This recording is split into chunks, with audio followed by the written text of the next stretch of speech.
Hello guys, this is your Vijay Tushar and you are watching your favourite channel healthway BTV Yuva, क्योंकि जमाना है we the youngsters का। Guys, पश्चिम में एक दार्शनिक हुए थे जिनका नाम था सुकरात। इंग्लिश में उनका नाम है सोक्रेटस। मतलब वो इतने कमाल के दार्शनिक थे, उन्हें सबसे समझदार इंसान कहा जाता था पूरी पृथ्वी का उस समय का। उनके जो शिष्य हुए तो उनने भी साइंस में, मैथमेटिक्स में, हर जगह अपनी छाप छोड़ दी। और जब सोक्रेटस की एक बहुत कमाल की कहानी मुझे जो लगती है कि जब उनका अंतिम समय था, जब जहर पीने वाले थे, अपने शरीर त्यागने वाले थे, तब उनसे पूछा गया कि आप तो सबसे समझदार इंसान है दुनिया के, आपके जो शिष्य हैं वो इतने कमाल के हुए हैं कि वो पूरी दुनिया को आजकल सिखा रहे हैं, तो आप ज्ञान के बारे में क्या समझते हैं, आप जिंदगी के बारे में क्या समझते हैं। तो उन्होंने साफ तौर पर कहा था कि मैंने जिंदगी में सिर्फ एक ही चीज सीखी है और वो ये है कि मैं कुछ भी नहीं जानता। जो बिल्कुल इतनी साफ बात है कि ज्ञान अनंत होता है, फ्यूचर बिल्कुल अनसर्टन होता है कि कब कौन सी चीज़ घटित हो जाएगी हमें बिल्कुल पता नहीं होता है। ये एक बात होती है। और दूसरी बात कि हम ह्यूमन हैं, जो हमारी एक अंदर नेचर होता है कि हम कामयाब होना चाहते हैं, हम हर चीज़ बेहतर बनाना चाहते हैं। जो जिज्ञासा रहती है, जो अनसर्टेनिटी रहती है, हमारे अंदर लगातार चलती रहती है। इसलिए हम हर चीज़ को अच्छा करना चाहते हैं, बेहतर बनना चाहते हैं, और हम कभी संतुष्ट नहीं होते और कभी सारी चीज़ें जान नहीं सकते। इसीलिए हम एक्सपर्ट्स की सलाह लेते हैं, उनसे सीखते हैं, समझते हैं कि यार हमारा मार्गदर्शन आप करें, हमें बताएं कि किस राह पर हमें चलना चाहिए, क्योंकि हमारा जो नॉलेज है वो तो एक सीमा पर आकर खत्म हो जाता है। तो इसी तरह के एक्सपर्ट जो इस तरह का मार्गदर्शन करते हैं, उनके साथ आज मैं यहाँ पर हूँ और इन सब से बात करने वाला हूँ, समझने वाला हूँ कि किस तरह की चीज़ें साइंस, अगर आपने एस्ट्रोलॉजी का नाम सुना होगा, आपने किस तरह की चीज़ें सुनी है, किस तरह की चीज़ें नहीं सुनी है, हमें पता है कि वो काम करती है, किस तरह से नहीं करती है। नंबरोलॉजी के बारे में हम अखबार में पढ़ते हैं, किसी से सुनते हैं। आज इन सारी चीज़ों के बारे में हम बात करेंगे और समझेंगे कि ये असल में किस तरह से काम करती है या फिर जैसा हमने सुना है नहीं। तो इन सारी चीज़ों का आज हम क्लियर करने वाले हैं। इसलिए हमारे पास आज एस्ट्रोलॉग से हैं क्षितिज श्रीवास्तव सर और नंबरोलॉजी एक्सपर्ट हमारे पास है रितिका पांचाल मैम। तो हम दोनों से बात करेंगे, गुफ्तगू करेंगे और समझेंगे इन सारी चीज़ों के साइंस को। तो सर, आपका हमारे शो पर बहुत बहुत स्वागत। Thank you very much. Ma'am, आपका हमारे शो पर बहुत बहुत स्वागत। सर, सबसे पहले मैं एस्ट्रोलॉग के लिए आपसे सवाल पूछना चाहूँगा कि आप यहाँ पर एस्ट्रोलॉजी के कोर्सेज करते हैं कि आप वो विज्ञान सिखाते हैं जो कहीं ना कहीं खोया हुआ है और हमारी संस्कृति में बहुत ज़्यादा समय से था। तो इसकी बहुत सारी धारणाएं बनी रहती है, कोई इसे अंधविश्वास कहता है, कोई इसे बेसिक बिल्कुल साइंस कहता है कि ये बिल्कुल साइंस है। तो आपकी नज़र में एस्ट्रोलॉजी क्या है सर? देखिए, ज्ञान की अगर बात की जाए तो कोई भी ज्ञान गलत नहीं है ना, ज्ञान तो सभी सही हैं। जो गलती हो रही है वो केवल इस बारे में हो रही है कि उसकी ऑथेंटिसिटी कितनी है या वो ज्ञान किससे प्राप्त किया जा रहा है। आप अगर सेम ज्ञान दो अलग अलग लोगों से प्राप्त करें तो शायद उसका परिमाण बदल जाएगा, उसकी मीनिंग्स बदल जाएंगे। तो आज से कुछ वर्ष पहले जब हमने एस्ट्रोलॉग खोला था तो हमारा उद्देश्य केवल यही था कि जो एंशिएंट नॉलेज है, हमारा जो वैदिक ज्ञान है, वो सही तरीके से लोगों के पास पहुंच सके। इसीलिए हमने एस्ट्रोलॉग में ऐसे पैनल एस्ट्रोलॉजर्स को इन्वॉल्व किया, हमने ऐसे लोगों को संपर्क किया जो वाकई इस ज्ञान में पारंगत करते हैं, वाकई इस ज्ञान को जानते हैं, समझते हैं और वो सही तरीके से लोगों को वो ज्ञान दे सकते हैं। आज एस्ट्रोलॉजी के बारे में जो भी आप जो नेगेटिव धारणाएं जो लग रही हैं, वो ज्ञान की समस्या नहीं है, उसको पढ़ाने वालों की, उसको फॉलो करने वाले की समस्या है। इसीलिए हमने एस्ट्रोलॉग में पहले श्री आलोक खंडेलवाल जी के साथ एस्ट्रोलॉजी शुरू किया एस्ट्रोलॉग में, और उसका बहुत अच्छा प्रतिसाद मिला, लोगों को बहुत फ़ायदा हुआ उससे। उसकी क्लासेस लेकर लोगों को बहुत फ़ायदा हुआ, अंधविश्वास से मुक्ति मिली, जिस तरह से आज के एस्ट्रोलॉजर बात करते हैं। फिर धीरे धीरे हमें और डिमांड्स आने लगी कि आप एस्ट्रोलॉजी के साथ साथ और भी विधाएं हैं जिसको ऑकल्ट साइंस की जो और विधाएं, उनमें क्यों नहीं जाते हैं आप। तो हमने कहा कि ये बात सही है कि ऐसी कई विधाएं हैं, जैसे न्यूमरोलॉजी है, पामिस्ट्री है, वास्तुशास्त्र है, इसके भी बहुत अच्छे हमारे पास टीचर्स अवेलेबल हैं और हमें उनको भी बोर्ड पे लाना चाहिए जिससे लोगों को सही ज्ञान प्राप्त हो सके। उसी क्रम में, उसी परंपरा में हमने पामिस्ट्री में एक बहुत अच्छे पामिस्ट को जोड़ा है, न्यूमरोलॉजी में मैम हमारे साथ जुड़ी हुई हैं, साथ ही साथ हम वास्तुशास्त्र के भी कोर्स शुरू करने वाले हैं।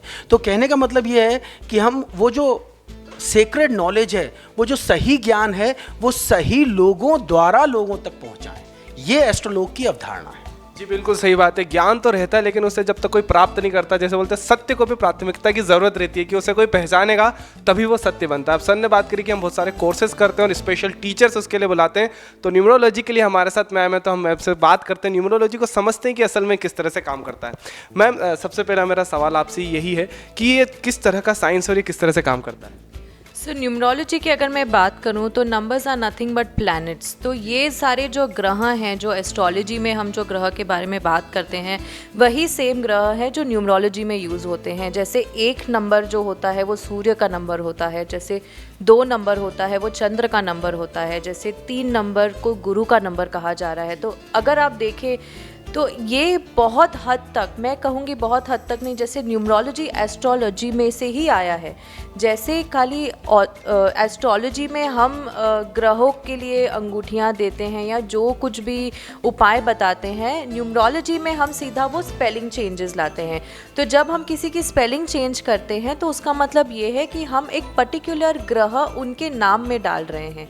सो वो स्पेलिंग चेंज से और कुछ नहीं, but it changes the planetary motions of the entire chart. So यही कुछ चीज़ें हैं न्यूमरोलॉजी में, और ये काफ़ी सदियों से चला आ रहा है। जैसे कि मैंने कहा ये एस्ट्रोलॉजी में से ही आया है। अब तो हम सब जानते हैं एस्ट्रोलॉजी कितना वैदिक, कितना पौराणिक और कितने सदियों से चला आ रहा है। सो ये calculation, it is nothing but it is math, it is actually गणित जिसे मैं कहूँगी। न्यूमरोलॉजी से आप स्पेलिंग ही चेंज नहीं बल्कि अपने मोबाइल नंबर्स के भी आप काफ़ी चेंजेस ला सकते हैं, क्योंकि ज़्यादातर हमारी सारी बातें फ़ोन पर होती है, सारे डील्स हमारे फ़ोन पे क्रैक होते हैं, और अगर हमारा नंबर वो सही नहीं है तो हमेशा ऐसे हमारे साथ क्यों होता है कि बात तो हो गई थी बट जैसे ही फाइनलाइज करने आया तो पार्टी ने कॉल ही नहीं किया वापस। कहीं ना कहीं मे भी आपका नंबर आपको सपोर्ट नहीं कर रहा है। तो ये आप कैसे जानेंगे? ये आप न्यूमरोलॉजी से जान सकते हैं। जैसे कि आप हमेशा इतनी कड़ी मेहनत करते हैं, आप दिन रात एक करते हैं, आप पैसे सेव करते हैं, बट आपके अकाउंट में किसी वजह से पैसे ही नहीं रहते। जैसे ही पैसा आया वैसे ही तुरंत एक बिल भी आ गया साथ ही। तो क्या आपका बैंक नंबर कोई ऐसे नंबर पे तो नहीं है जो पैसे होल्ड नहीं कर पाता, जो आपको प्रॉस्पेरिटी और अबंडेंस उतना सारा ला नहीं सकता जो आप डिज़र्व करते हैं? तो ये सारी इन्फॉर्मेशन आपको न्यूमरोलॉजी से मिल सकती है।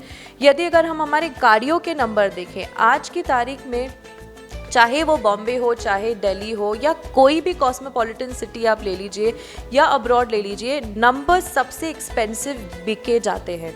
मोबाइल नंबर के लोग कम से कम लाखों रुपए देते हैं। गाड़ियों के वीवीआईपी नंबर्स होते हैं जो लाखों रुपए लोग देने के लिए रेडी हैं। क्यों? क्योंकि हर एक नंबर का एक रीज़न है, हर एक नंबर में एक एनर्जी होती है।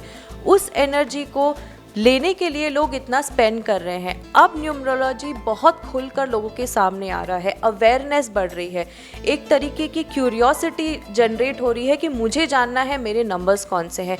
और जब ऐसी कोई साइंस, ऐसी कोई विद्या हमारे पास में है जिससे हम लोगों के लाइफ में सुधार ला सके with a very simple technique of spelling changes. So जैसे न्यूमरोलॉजी एक परमानेंट सोल्यूशन है, it's a name that will go on for your entire life. So ऐसा नहीं है कि ये जो आप नेम यूज़ कर रहे हैं ये कुछ साल भर के लिए वैलिड है या 2 साल के लिए वैलिड है। एक बार जो आपने स्पेलिंग चेंज कर ली तो मानो ये एक परमानेंट सोल्यूशन हो गया है। सो ये सारी इन्फॉर्मेशन लोगों तक पहुंचाने का एक अच्छा तरीका एस्ट्रोलोक ने निकाला है to bring it on an online video course. So आप चाहे जहाँ भी रहे you can always access these videos. और ये बहुत ही पावरफुल मोडालिटी है जो मैं चाहती हूँ कि हर एक जन इसका फ़ायदा उठाए।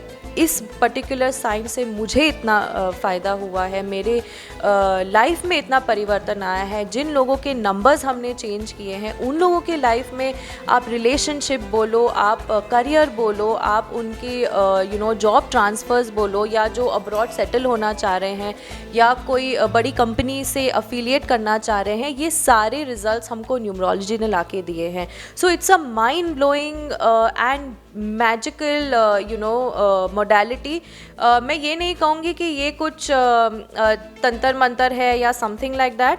बट ये साइंस है, ये प्रॉपर कैलकुलेशन पे होता है, इट्स अ प्रॉपर कैलकुलेशन। सो इसमें कोई हवा में बातें नहीं की जा रही है, कुछ आपको फॉल्स एक्सपेक्टेशंस नहीं दिए जा रहे हैं। जो भी है वो आपके सामने है, जो भी आपके सामने आपके नंबर्स बोलेंगे वही आपके न्यूमरोलॉजिकल चार्ट में बोलेंगे। सो हमारा यही एक उद्देश्य है कि हम लोगों तक पहुंचना चाहते हैं, हर एक घर में एक न्यूमरोलॉजिस्ट होना चाहिए, यही हमारी आशा है। जी मैम, बिल्कुल सही बात है कि अगर किसी चीज़ से आप हेल्प ले सकते हैं तो बिल्कुल उससे लेना चाहिए। लेकिन मैम हमने जैसे बात करी न्यूमरोलॉजी में कि आपका कहीं ना कहीं रिलेशन होता है ग्रहों के साथ, और वही चीज़ ग्रह नंबर के रहते हैं, और जब आप चेंज करते हैं तो आपकी लाइफ में भी चेंज होना शुरुआत हो जाता है। तो मैम अगर हम इसके बिल्कुल बेसिक में बात करें तो जो इंसानों का, जैसे हमने बोली कि आपका हमारा ग्रहों से किस तरह से संबंध रहता है और वह कुछ हम चेंज कर देते हैं तो वो किस तरह से हमारी हेल्प करने लगते हैं। सो जैसे कि अगर कोई ग्रह ऐसे हैं मेरे, अभी देखिए पहली बात तो ये, जो आपकी जन्म तारीख है उसमें कोई बुराई नहीं है, बिकॉज इट्स अ ब्लेसिंग। ये ऊपर वाले ने आपको चूज़ किया है इस दिन पे पैदा होना, so that's a blessing to you. अब when does numerology comes into picture, कि ये जानना ज़रूरी है कि क्या आपका नाम सिंक में है आपके डेट ऑफ बर्थ के या नहीं। तो जब ये प्लैनेट्स एक दूसरे के सिंक में होते हैं, जैसे अगर मैं मेरे दोस्तों के साथ में बैठूंगी, दोस्तों के साथ काम करूंगी तो मुझे ज़्यादा मुनाफा होगा। अगर मैं आपको जानती हूँ, आपको पहचानती हूँ और आप में और हमारे में कंपैटिबिलिटी अच्छी है, जैसे हम रिलेशनशिप्स में देख लीजिए, शादी में जब कंपैटिबिलिटी अच्छी होती है दो लोगों के बीच में तो वो रिलेशनशिप बहुत सालों तक टिकती है। अगर आप बिजनेस पार्टनरशिप भी देख लीजिए, इवेंचुअली क्या होता है, it's the relationship that two people have, that can be professional relationship, that can be personal relationship. So आपकी जो कंपैटिबिलिटी है वो उस पर निर्धारित होता है कि ये चीज़ चलेगी या नहीं चलेगी। तो जब हम ऐसे कंपैटिबल प्लैनेट्स आपके नाम में डालते हैं जो आपके बर्थ डेट से कंपैटिबल है, तो डेफिनेटली वो रिलेशनशिप तो चलेगी ही, उसमें आपको सक्सेस तो मिलेगी ही। अब वो कितनी मिलेगी कितनी नहीं मिलेगी वो आपकी मेहनत के ऊपर भी है। सो मैं ये भी नहीं चाहती कि एक लोगों को एक टोटल डिपेंडेंसी हो जाए। मैं चाहती हूँ कि आप अपने आप को समझिए बेहतर, आप अपनी खूबियों को और अच्छे से जानिए और जम करके मेहनत करिए and take support of this beautiful science and bring a huge amount of difference in your life. जी बिल्कुल सही बात है मैम, और मुझे शायद मैं गलत ना हूँ तो आप पहली बार ऑनलाइन कोर्सेज कर रहे हैं एस्ट्रोलॉग के साथ मिलकर, तो आपका जो कोर्सेज रहा कि आप कहीं ना कहीं टीचर आप बन के रहते हैं कि सारे लेक्चर्स आप रिकॉर्ड करते हैं, तो एक्सपीरियंस किस तरह से रहा? ये बहुत ही मज़ेदार एक्सपीरियंस रहा। पहली बात तो मैं इंदौर से हूँ नहीं, मैं बॉम्बे से हूँ, तो ये मेरी फ़र्स्ट ट्रिप रही है इंदौर में and I would say that it's a very beautiful city. I love the vibe that this city has. यहाँ का खाना ऑफ कोर्स इट्स अमेजिंग। तो एक एक जगह की एक वाइब भी होती है जो एक्चुअली आपकी एनर्जी को ट्रांसफॉर्म कर देती है। तो ऐसा ही कुछ मेरे साथ हुआ and shoot was very nice. काफ़ी सारा सपोर्ट था, काफ़ी मुझे एडवांस में सब प्लानिंग वगैरह बता दिया गया था, एवरीथिंग वॉज देयर और मुझे सपोर्ट काफ़ी अच्छा मिला। So I am looking forward to do more videos with Astrolog and coming back to your beautiful city. जी ब्यूटीफुल सिटी की बात करिए, और अगर हम न्यूरोलॉजी की बात करें तो 56 यहाँ पर हमारी दुकान है, शायद उसी की वजह से हमारे यहाँ पर हर दुकान में स्वाद रहता है। तो सर मैं अगले सवाल आपसे पूछना चाहूँगा कि हमारी सोसाइटी में जिस तरह से हमने बात करी, मैम से भी बात करी कि हमारा पर्सपेक्टिव रहता है सारी चीज़ों को लेकर। हमारा चैनल ये है BTV युवा, खासकर हम यंगस्टर्स इसे देखते हैं, तो यंगस्टर्स को अगर आप कुछ बोलना चाहेंगे कि क्योंकि कहीं ना कहीं एक जो ज्ञान की परत रहती है, जो कहीं सुनी सुनाई रहती है, कहीं पर पढ़ ले रहती है, तो वो छप जाती है किसी चीज़ को लेकर। तो एक रियल साइंस जो हम बताना चाहेंगे कि आपकी गलत धारणा रहती है एस्ट्रोलॉजी को लेकर, और ये कहीं ना कहीं हमारी सोसाइटी में चेंज होना चाहिए। देखिए बेसिकली एस्ट्रोलॉग की जो हमने स्थापना की है वो इसीलिए किया है। Astrolog is basically myth buster of Vedic sciences. जो आज की डेट में जो मिथ बना हुआ है कि नहीं एस्ट्रोलॉजी दिखाने वाले तो रूढ़िवादी लोग होते हैं या जन्म कुंडली पे विश्वास नहीं करना चाहिए, तो मैं ये कहता हूँ उन सभी युवाओं से मेरा आग्रह ये है कि किसी अच्छे एस्ट्रोलॉजर को आप केवल अपनी जन्म पत्रिका दिखाएं, फॉलो करें या ना करें, ये आपके डिस्क्रिप्शन पर डिपेंड करता है। लेकिन मिथ बस्टर केवल हम इसीलिए कहते हैं कि केवल ज्ञान कभी गलत नहीं है, केवल उसको बताने का तरीका गलत या सही हो सकता है, उसको फॉलो करने वाले का तरीका गलत या सही हो सकता है। तो इसलिए हम ये चाहते हैं कि किसी अच्छे, इसीलिए हमने एस्ट्रोलॉग के माध्यम से ऐसे लोगों को चुना है जो वाकई अपने अपने क्षेत्र में अपनी अपनी कलाओं में बहुत पारंगत हैं। एस्ट्रोलॉग में जिस भी पैनल एस्ट्रोलॉजर का या किसी भी न्यूमरोलॉजिस्ट का अगर हम चयन करते हैं, उसके पीछे हमारी एक रिसर्च रहती है। उनके जो जिन्होंने उनके साथ कंसल्ट किया हुआ होता है, उनके साथ हम बातचीत करते हैं। पहले हम ये अच्छी तरह जान लेते हैं कि वो किस तरह का ज्ञान उनके पास है, तब हम उन्हें अपने पैनल में इन्वॉल्व करते हैं। तो जितने भी विधाओं में हमारे पास पैनल एक्सपर्ट्स हैं, वो लोग अपने अपने क्षेत्र के बहुत पारंगत लोग हैं, और साथ ही साथ वो जेन्युइन एस्ट्रोलॉजी, न्यूमरोलॉजी, वास्तु या पामिस्ट्री करते हैं। जी बिल्कुल सही बात कही सर ने कि कहीं ना कहीं आपको एक बार एक्सपेरिमेंट करके देखना चाहिए, सारी चीज़ें ट्राई करके देखना चाहिए, तब आपको पता चलता है कि कितनी जेन्युइन है, कितनी किसकी हम किसी भी सोच पर नहीं ले सकते कि यार उसने ऐसा कहा था। इसलिए मैम आखिरी सवाल आपसे मैं पूछना चाहूँगा कि आप यंगस्टर्स को कोई भी मैसेज देना चाहेंगे? एक एस्ट्रोलॉजी में अगर आप आते हैं, उसे समझते, तो आपको ये चीज़ें ध्यान में रखनी चाहिए।